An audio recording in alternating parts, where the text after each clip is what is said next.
Well, we're doing a first here at Wheels Through Time. It's a new series that we're calling These Old Bikes, and it's truly the story of American history and rare American motorcycles like the one behind me or the one I'm sitting on. Here at Wheels Through Time, there's over 400 rare machines, and there's a story to tell on every one of these machines. Many of these stories have layers of history.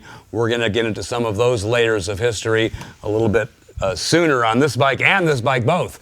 But, you know, these old bikes here at Wheels Through Time are really relevant to American history. And I think the point of our programming is to really share the relevance of Wheels Through Time with American history as we have gone through the last 120 years in American motorcycling.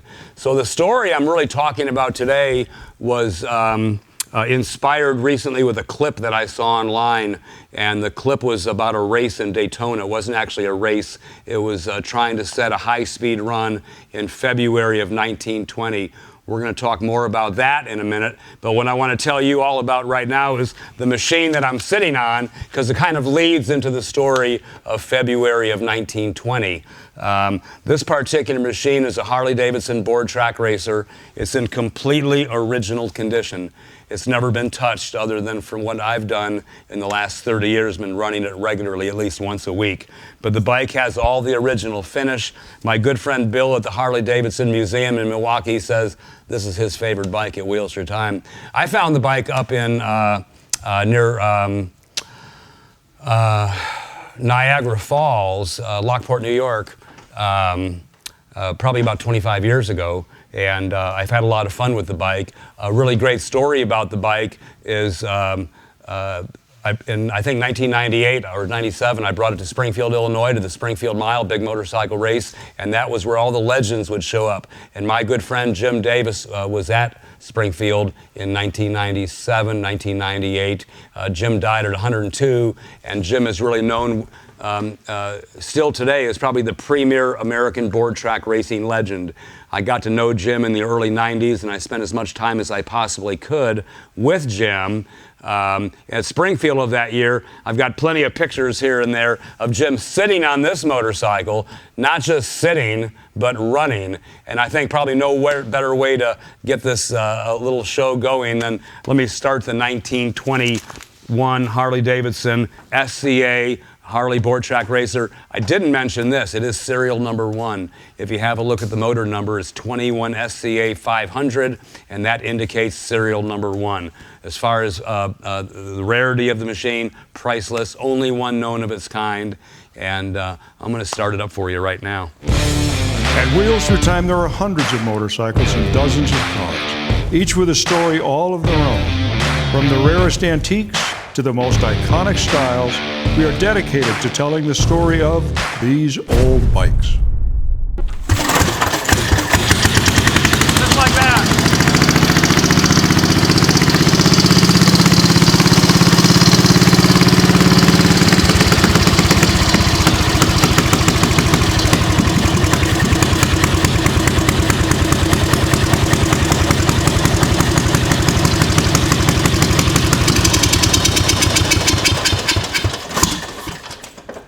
Now this is a single cylinder version. It doesn't really roar like a twin. A twin cylinder Harley-Davidson board track racer like the bike Jim Davis rode would run, you know, well over 100 miles an hour. The history lesson we're talking about today actually takes us to 111 miles an hour. So in the early 90s, when I met Jim, he was able to share with me a lot of his stories on board track racing.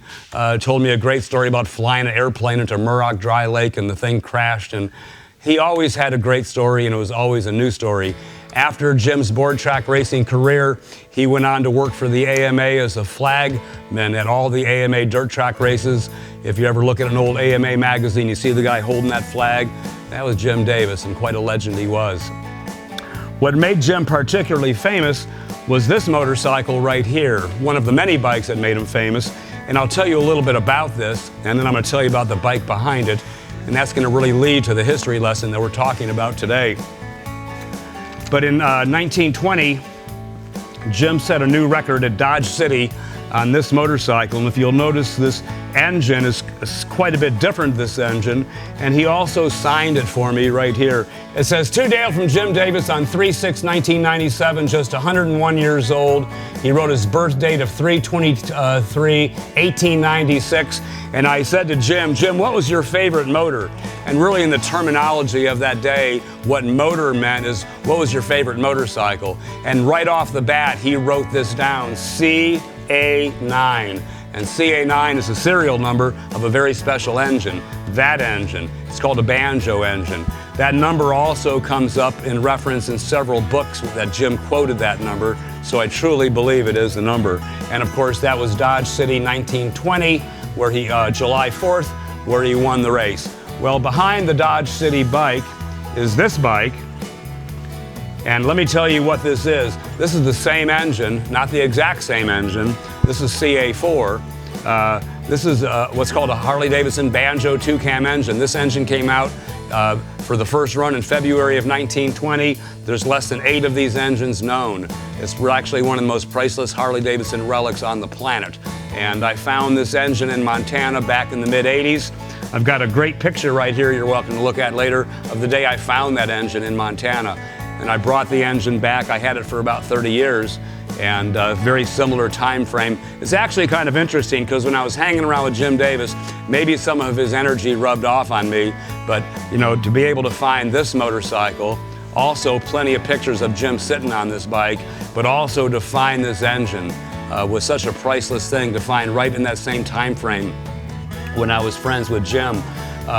The frame, I just found the frame. Everybody said, "What are you going to do with that Harley Banjo engine, Dale?" And I said, "Someday I'll get lucky and found a frame." And this past spring, I found this chassis.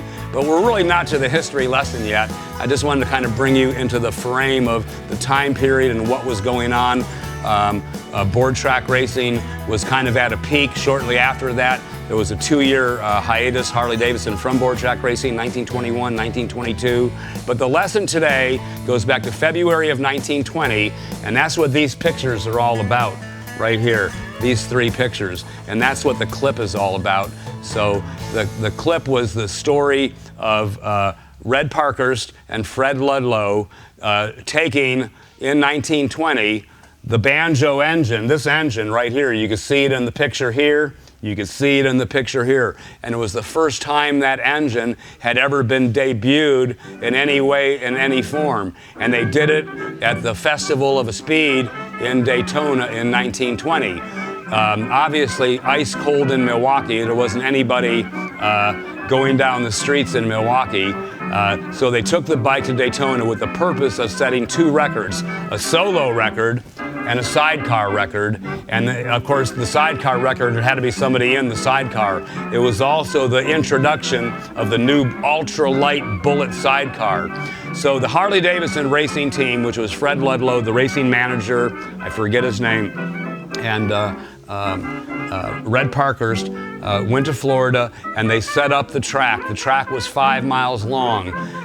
And it was electronically timed with the most sophisticated timing equipment. I forgot the name of the equipment, but the way it worked, it was a 5-mile stretch down the beach, and they actually strung a wire for 5 miles, and which is unheard of in the digital age that we're in today.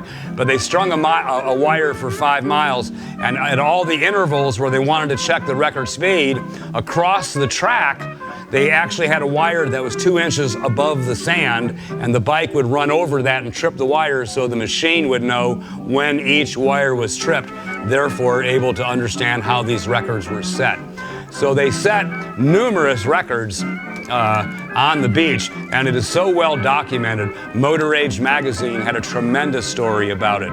The AMA magazine, American Motorcyclist at the time, had a tremendous story.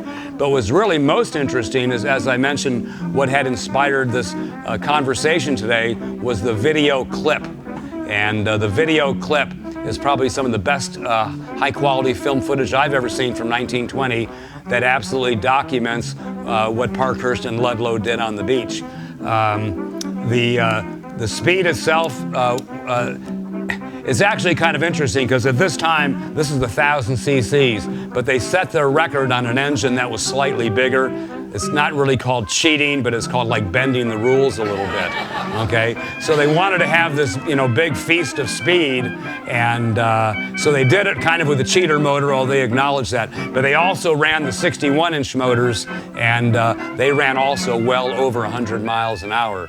So the lesson, of course, Harley-Davidson always at the forefront of racing. In 1920, their ability to take a racing team to Florida with brand new equipment, untested, find the best people available to test their speeds.